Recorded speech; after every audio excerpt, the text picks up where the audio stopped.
Right now, the day's biggest news stories from a Vegas perspective. This is the Vegas Take with Sharp and Shapiro.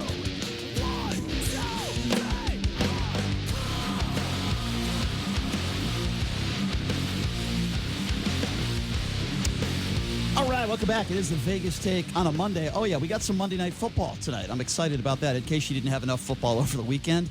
A lot to get to coming up, including Donald Trump's tax returns. We'll talk about that coming up in a few. Also, I'm really excited about this, actually. This kid, 20 years old, a junior at UNLV. His name is Jack Trent. It is the biggest golf story around. Yeah, we know Kevin Na won the tournament, which is great. We'll talk about that. A 20-year-old in his first PGA Tour event, Australian kid, getting a top 30 in a PGA event is an enormous story. So Jack Trent is going to be joining us in hour number 3. I can't wait to talk to him, man. It's a really cool story. But right now, let's get to the latest news over the weekend involving Donald Trump. So a couple big stories to discuss that are huge national stories. The first one is Donald Trump's tax returns. I've been talking about this for a long time, as many others have. Obviously, there's a reason why Donald Trump refuses to release his tax returns. He has something to hide. And anybody who would say otherwise is very ignorant or biased. Pretty much every president in the last 5 decades has released his tax returns because it's pretty simple. If you have nothing to hide, you're going to release your tax returns. Well, as you know, in Manhattan, the DA's office are trying to subpoena his tax returns, and a judge just ordered that they are going to be turned over. Now, the ruling does not mean that the president's tax returns will be turned over immediately. Trump's lawyers quickly appealed the decision, and the appeals court agreed to temporarily block the order. But I do think eventually he's going to have to turn these tax returns over. I think it's going to show a couple things, and I guess we're speculating here, but make no mistake about it. It's no speculation. There's something in there that Donald Trump does not want you or I to see. I think it's going to show that he's not as wealthy as he's claimed he is. I think it's going to show that he's not the good businessman that he claims to be, and a lot of other of his supporters claim. And I think, number 3, I think there might be some violations in there. He might have broken the law. He might have used some loopholes.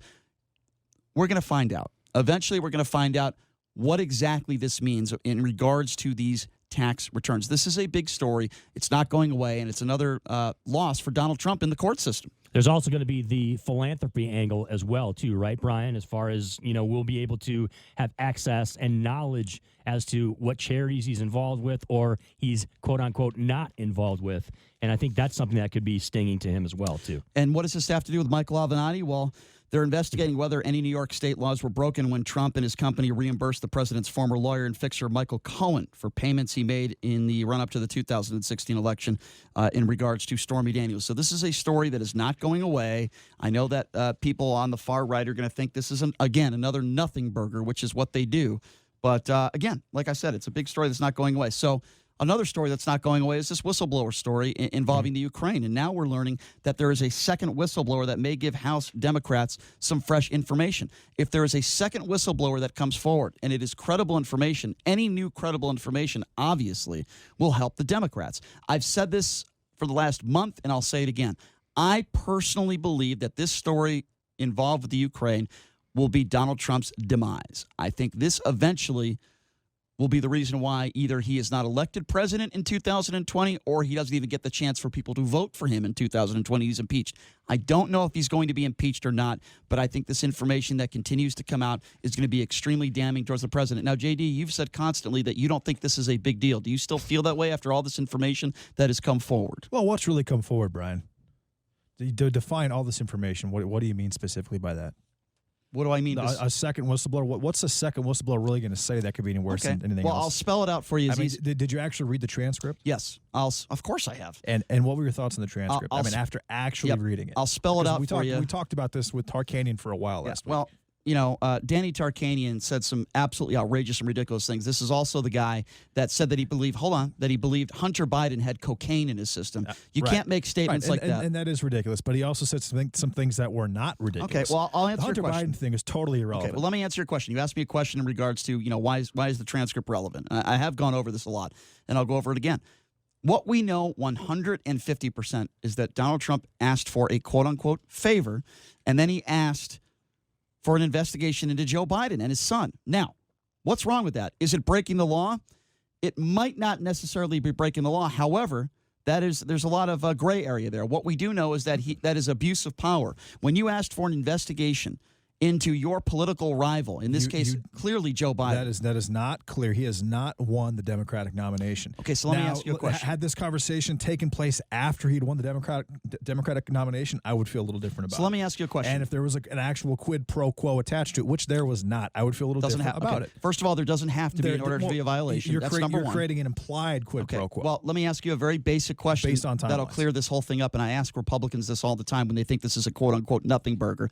When Donald Trump, in that phone call, decided to bring up Joe Biden and his son's name, hold on, let me finish. When Donald, you're ready to interject? I'm pouring water. All right, is that water or alcohol? When it's moonshine. Where's the Pedialyte? When Donald Trump decided to bring up Joe Biden's name in that conversation, when Donald Trump decided to send several of his personal attorneys to speak to the Ukrainians, when Donald Trump decided to interject his own personal attorneys, and in that conversation with the Ukraine, and then talking about China, when he decided to bring up Joe Biden and his son's name, do you think that had, and this is a very important question, 0% to do with the fact that Joe Biden is one of Donald Trump's political rivals? It's a very simple question. What, 0%? Yes. Obviously not 0%. Then if that's the answer, maybe 5 to 10%. Okay, and I realize what you're doing. Now, you also created this new word. You combined attorney with minion and attorney, which was kind of exciting.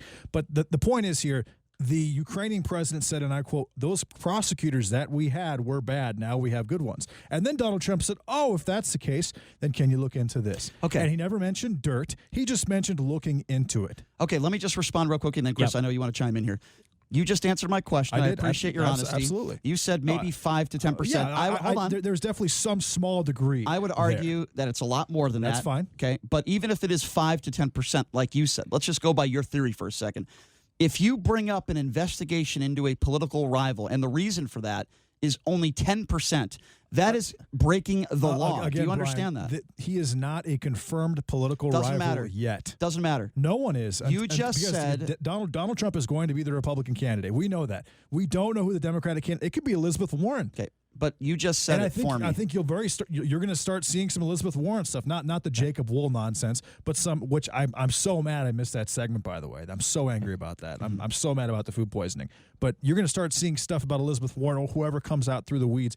Could be an Andrew Yang. I would love to. And I'm glad that Daniel Negreanu brought this up last week. But I would love to see what Donald Trump would say about Andrew Yang. So let me bounce my 2 cents off of both of you guys here and get your responses, okay? Because I look at this as a horse is already out of the barn kind of deal. And this is why I say that. Because the President of the United States, late last week, went on the White House lawn and told the American people out in front of everybody that he did have a discussion with both leaders of the Ukraine and also asked for China and wanted to have their interference as well, too, with respect to Joe Biden and his son, Hunter Biden. So the president has already been out in the open and mentioned what he talked about. Okay, so all this discussion, I don't care whether there's one whistleblower, whether there's 2 whistleblowers, whether there's 10 whistleblowers, okay, because the president has already come out and declared what exactly he said. So I don't know, this whole thing about whistleblowers and whether or not they have credibility and if they're biased and all this. To me, it's already, you can use whatever analogy you want to use. Horses out of the barn, it's signed, sealed, and delivered, whatever you want to say. To me, he already admitted it, in front of the entire world, what his intentions were in that phone call with respect to both Joe Biden as well as Hunter Biden. You know what kind of stinks about this is that this all came out. Trump, a week and a half ago, he made this very clear. We are working on a gun control legislation bill. And nothing has come up with that. Nothing is now. We've been dealing with all this, and this is crap for 11 days now. Mm-hmm. When a week and a half ago, he said, and I quote, "We're working on some type of gun control legislation," and nothing. And where's that going? None of that stuff's being done, right, JD? Now we're focusing on this right now. Well, we're not doing anything with that. How can we? Why don't I open up the phone lines? What do you guys think about this? 702 GCI guys hotline is 702-257-5396. Again, if you want to be a part of this conversation in regards to the latest information, Trump calling out Pelosi and Schiff, the tax returns, and now that the fact that there might be a second whistleblower. What does that mean to you? 257 257-5396 if you do want to be a part of the conversation. Let's go to Joel. Joel, thanks for calling in. What's on your mind? What's up, Joel? Thank you. Good morning. Morning. Well, fact of the matter is if the president of the United States, any president, goes to a foreign leader to ask for an investigation of an American citizen, regardless of whether that American citizen is a political rival or not, I believe is an illegal act. Mm-hmm. And why didn't Trump go to the FBI, the CIA, or Interpol? Three organizations that have decades of experience investigating internationally. Joel, that's a very good point. I want to ask JD this question. Hang on the line, Joel. Joel asked the question, if he was so concerned about the Bidens and they might have broken the law, why did he go the personal route with his personal attorneys? Why didn't he contact the CIA or the FBI? Do we know that he didn't? Yes, we do. Yes, we do. For a fact? Yes, 100%. He wanted to go to the source first. Well, it was Rudy That's Giuliani. why. He sent Rudy Giuliani over there, basically. He wanted to go. Well, no. First of all, he had the conversation with the Ukrainian president. So he had the conversation first. Then he got his attorneys involved after the conversation took place. And I'm sure at some point he was probably going to do that, but he decided to go to the source first. At least that's what I would do. Joel, go ahead. In that particular situation. Actually, that's not true. Giuliani has been dealing with the Russians and the Ukrainians since the beginning of the year. Since January, there's evidence to suggest he's been having meetings with the Ukrainians since January. Trump made this phone call in July. So, I don't understand why JD, who seems to be a pretty smart guy, is acting as an apologist for the misdeeds that Trump has done. I'm not acting as an apologist at all. I'm just explaining my perspective on it and what I think actually took place. But I appreciate your input. Well, thank you. But the fact of the matter is, the facts, say one thing, and the Trump supporters are saying something diametrically opposite. Joel, I appreciate the call. You made some good points there. I don't disagree with you one bit. I don't know if JD is an apologist. I just think he's wrong. That's all. No, we got to take a break. We got to take a break. I'm the furthest from an apologist. We got to take a break. Well, you're an apologist for your roommate. You don't think she food poisoned you. You're an apologist there. We'll take a quick break. We'll be back right after this. You're listening to the Vegas Take. We'll take your calls at 257-5396 right after this.